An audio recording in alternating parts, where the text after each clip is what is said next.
Hey, it's Tim, Pickup Truck Plus SUV Talk, and this morning Ford announced their BlueCruise. This is their new self-driving technology for select F-150s and Mustang Mach E's.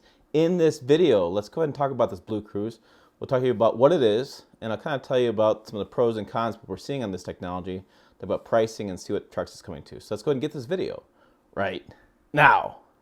Okay, let's go ahead and play this video because it kind of captures everything. Okay, I can't play the video sound because of copyright, but basically this is what they did. 110,000 miles over 62 days. They drove north, they drove south, they drove Canadian provinces in snowy weather, rainy weather, just trying to figure out whether or not this BlueCruise works well for the customers. So it's truly hands-free driving. This is the first time Ford's offered this, hands off the wheel, just driver sitting there looking forward. And so they really tested this out. You can see the hands-frees on the screen there when it's on select Ford vehicles. And so they're just kind of testing out the software, making sure it works in all different conditions. Again, 5 Canadian provinces throughout multiple states throughout November and December. So some pretty gnarly time of year. You can see the map here. And I'll put another map on the screen here in just a second. And these are all of the 110,000 miles that it is approved for driving in as far as this new BlueCruise. And one more note, the camera does not record anything. It just tracks the eyeballs. Doesn't record, doesn't send that data anywhere.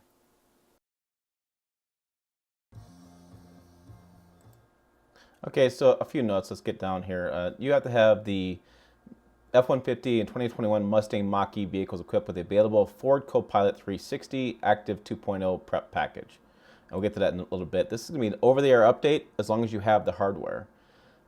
They did 500,000 miles of development testing, then the 110,000 others, the more mother of all road trips. This over-the-air, like I said, over-the-air update. I was looking for one more thing in here. So here's how it looks. Use both advanced camera and radar sensor technologies and building upon intelligent adaptive cruise control with start, stop, and go, lane centering, and speed sign recognition. So regular F-150s already have this stuff. They're just adding a little level of technology on top of that. And so you operate hands-free on pre-qualified sections of divided highways. These are just kind of, hands-free blue zones. So it's not every highway. It's pre-qualified sets of driving of divided highways. There's a driver-facing camera and instrument cluster. That's that one that kind of was above the steering wheel. And as your eyes kind of gauge, it kind of tracks your head position, which is kind of good, but also like if you want to go look at something, something along the side of the road, it's going to alert you and say, put your eyes back on the road. 100,000 miles GPS, full hands-free mode. This is SAE level 2.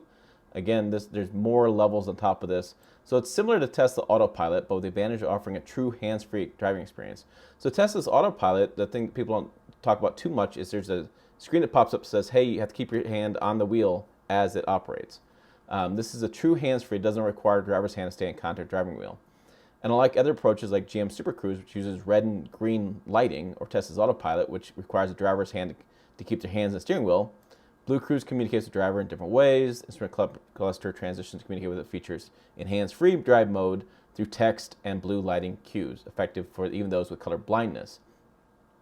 So this is, this is coming beyond the F-150. There'll be additional F-150 vehicles later down the road. Besides Mustang and F-150, there'll be Edge, or there'll be Explorer. This is something that will roll out across their lineup.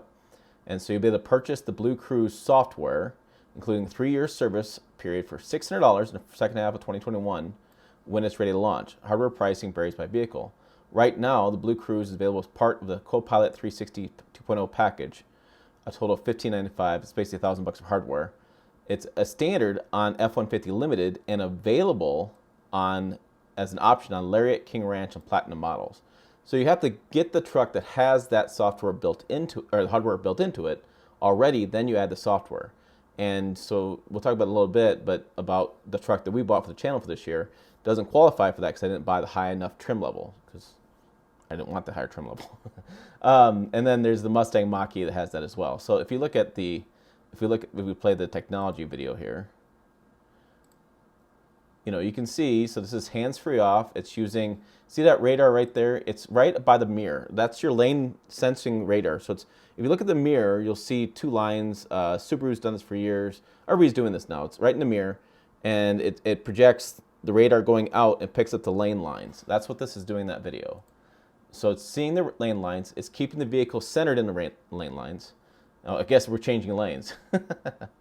So if you put down the turn signal, it changes the lanes. But you can see how it's staying in the lane, using those features. And then this other one, this is a lighter blue that's sending out. That's the adaptive cruise control. That is down in the F-150. It's below the logo on the front left-hand side, the driver's side. And that's going to be shooting out like a sonar that picks up vehicles in front of you, and it keeps the distance in front of you. So you're basically using that plus the lane line sensing lines to incorporate into this system.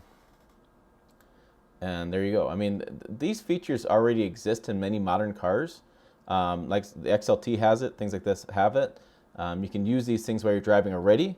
This is just another step in the fully autonomous roadmap to getting there that allows you to take your hands off the wheel. So like I can use it in my XLT, but I can't take my hands off the wheel. Or I should say, I can use similar technology in my XLT to make my driving less fatigued. It's not BlueCruise, but I can't take my hands off the wheel. I'm trying to be very accurate with this stuff because it can be a little confusing.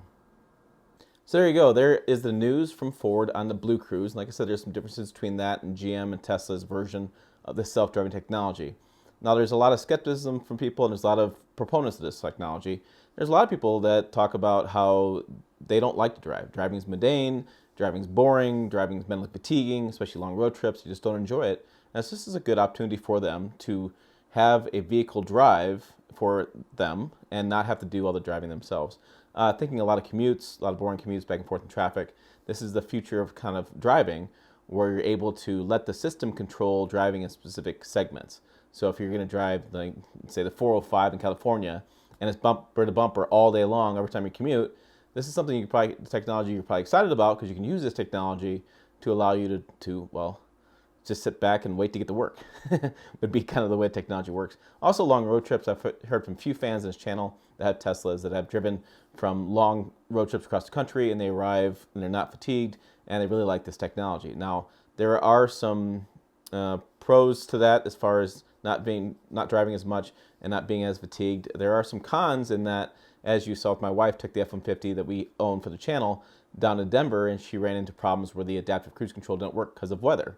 So I find it kind of remarkable they talk about the places they drove, the weather conditions, to make sure it works, when our truck didn't work. So we had to pull over and clean off the adaptive cruise to get that to work, which the adaptive cruise is one of the parts of the system of this, is they have adaptive cruise, lane centering. Well, when you get snow and ice in your windshield, blocks sensors don't work. So I'm probably more on the skeptical side of the business than I should be.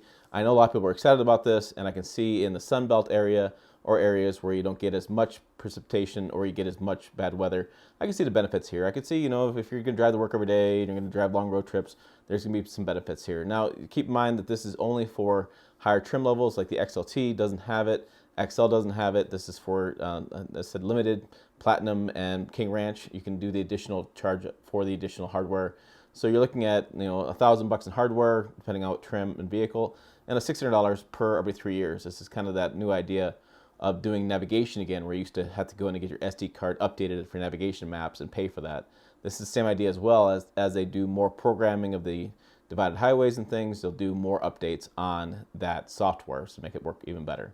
So it's a really interesting thing. It's really kind of cool to think of a F-150 driving itself, where you're just sitting back with your hands off the wheel and watching it drive. I can see, like in certain circumstances where that'd be pretty cool. I still probably put a hand on the wheel just because I'm a little bit older, and it kind of stresses me out a little bit not doing that. But I have heard from colleagues who've done the GM Super Cruise, the Tesla Autopilot, and it works. And it works fine in most circumstances that they tested in.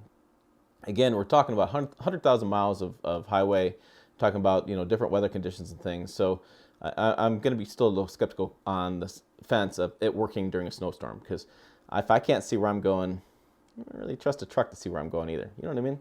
But again, like I said, I can see some pros. So let me know below. What are your thoughts? Are you for it? Are you against it? Do you think it's really cool? Do you think you're going to wait a little bit longer? Again, this is SAE level 2. So we still got a couple more levels till we get the fully self-autonomous. This is not fully self-autonomous. You still got to be driver in the seat. You still got to be aware. We're not in the days with the Jetsons where you turn around your seat and talk to your family while your vehicle drives itself. That's like level 4 and 5. I think it goes to level 4, excuse me. Level 4 of fully autonomous driving. So we're not quite there yet. This is another step in that direction. So again, put your comments below. Curious to see them. Also check out another video out over here. Website down below. As always, Thanks for watching. I'll see you down the road.